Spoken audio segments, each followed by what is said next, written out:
নবী করিম সাল্লাল্লাহু আলাইহি ওয়াসাল্লাম বলেন, যে ব্যক্তি আল্লাহ ও শেষ দিবসের প্রতি ঈমান রাখে সেই যেন প্রতিবেশীর সাথে সদাচরণ করে, আর যে ব্যক্তি আল্লাহ ও শেষ দিবসের প্রতি ঈমান রাখে সেই যেন তার মেহমানকে সম্মান করে, এবং যে ব্যক্তি আল্লাহ ও শেষ দিবসের প্রতি ঈমান রাখে সেই যেন উত্তম কথা বলে অথবা নীরবতা অবলম্বন করে।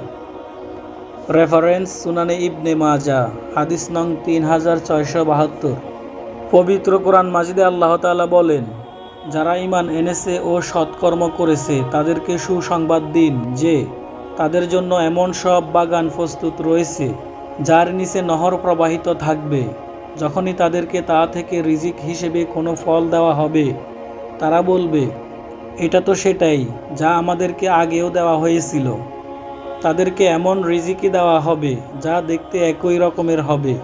তাদের জন্য সেখানে থাকবে পূত পবিত্র স্ত্রী এবং তারা তাতে অনন্তকাল থাকবে।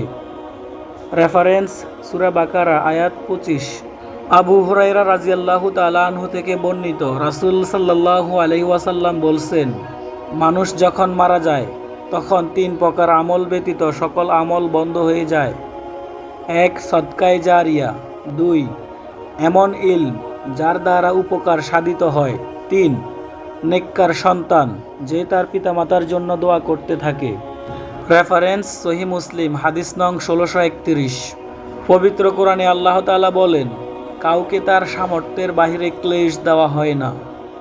রেফারেন্স সূরা বাকারা আয়াত 233। পবিত্র কোরআনে আল্লাহ তাআলা বলেন, তোমরা যদি তোমাদের সন্তানদেরকে কোনো দাত্রীর দুধ পান করাতে চাও তাতেও তোমাদের কোনো গুনাহ নেই, যদি তোমরা দাত্রীকৃত পারিশ্রমিক দাত্রীমাতাকে ন্যায়ভাবে আদায় করো। রেফারেন্স সূরা বাকারা আয়াত 233।